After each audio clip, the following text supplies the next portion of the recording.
Our chairman of the advisory board, Justice B.N. Srikrishna, former judge of the Supreme Court, an eminent jurist, an eminent scholar, a scholar of Sanskrit, philosophy, and many more. Without any delay, I would request him to address our yoga sadhaks and yoga lovers. Yogena chittasya padena vacham malam sharirasya cha vaishadhena yopakarotam pravanam muninam Patanjalim Pranjali Ranatosmi. The great Patanjali is the one who started the yoga as one of the darshanas. If, as all of you are aware, the 6 darshanas were intended for a specified purpose of ensuring that the ultimate purushartha is gained. In order to do that, each Acharya thought of it in a different fashion. And as they say, you can reach the Mount Everest by various paths. Either you go through Nepal, or you pass through China, or you pass through some other path. The path that you choose may be easy, may be difficult, or may be liking, or may not be liked to you. But that depends on your ability, taste, and competence. But ultimately, the goal is the same. Unfortunately, when yoga became popular in the good old days, I remember when I used to go to America, you would find yoga dancing somewhere, yoga mat somewhere, yoga pants somewhere, with people wanting to cash in on the brand name of yoga. So they thought yoga was basically a physical training where you improve your physique. But that it is something more than mere physical activity is an issue that is slowly percolating into the minds of all people all over the world. In fact, when I look at the screen, I am happy that it really represents a cross-section of the entire globe. Now, what does really yoga represent? Thanks to the Yoga Sutra itself, we were taught elementarily that yoga chitta vritti nirodha. So he says yoga is not merely physically doing 1, 2, 3, 4, which the military man does on his parade ground, but it is chitta vritti nirodha. Why is chitta vritti nirodha necessary? Chitta vritti nirodha is necessary because human minds are capable of constant working in the mind, which they call vrittis. And the vrittis are infinite in number. And if because of these vrittis, you are not able to completely consciously look at that which really impels you forward. So ultimately, the darshana tells us that when you are able to remove all these impurities from your mind, the mind will be like a clean water receptacle in which the entire self is reflected, and that is the ultimate purpose of yoga. True that you cannot jump straight to the top of a tree. You have to start at the bottom, work your way upwards. And that is precisely what is taught in the schools. That is why you have the Shadanga about Yama, Niyama, Asana, Pranayama, Pratyahara, Dhyana, Dharana, Samadhi. Because Samadhi is the final thing. There also you have the Savikalpa Samadhi, the Nirvikalpa Samadhi. But you start from where? You start from Yama. You start from Niyama. What does it do? It inculcates physical discipline, a mental discipline, a discipline with regard to your habits, a discipline with regard to your intake of food, a discipline with regard to your manner in which you think. And finally, it allows you to cleanse your mind so clearly that the mind is able to focus on that which needs to be focused. That is the ultimate aim of yoga. Look at it from the sociological point of view also. This is so much of philosophy. All right, people will say, hey, we are not so much interested in philosophy. Look at it sociologically. What does yoga do?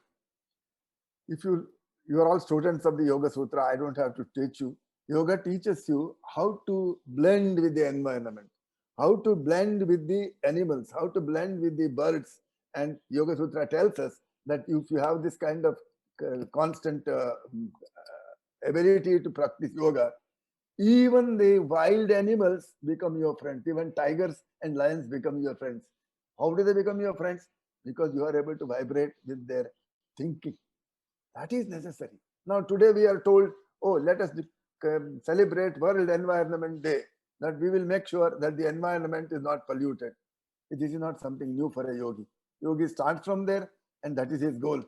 He is one with the environment. To him, the tree is an Aptamitra. The lion is an Aptamitra. The deer is an Aptamitra. If you look at all the Indian literature, you will find that you had descriptions of various ashramas. What did you find? Deer flew free, deer were freely running in and out. The wild beings would come, eat something, and go away, would not bother the people who were there. How did it come about? It did not come about because they were equipped with double-barrel guns to shoot the wild animals, but because they were able to blend themselves with the atmosphere that was there. That is the greatness of yoga, and it is indeed fortunate that better late than never, this has now been realized. This has been now realized in this country, abroad, and people are going very much into this with the ultimate aim of social transformation. I'm not even talking of philosophy. We'll talk of philosophy at a later stage. Social transformation, because what does yoga mean? Yujir is a Sanskrit dhatu. It's a verb which means to put together, to join together. What does it join together? In a philosophical term, it joins you with the Paramatma. At a sociological term, what does it do? It brings you, me, and everybody together. It's a binding force that helps people to come together. For what purpose? For improving themselves, for improving the atmosphere, for improving the environment, improving the society, and improving the country as a whole. That is the greatness that yoga has been able to achieve over the millennia. That is the greatness that yoga comes out with, and that is the greatness that has been propagated through various scriptural sayings, various authorities, and various treatises, of which Kaivalyadhama.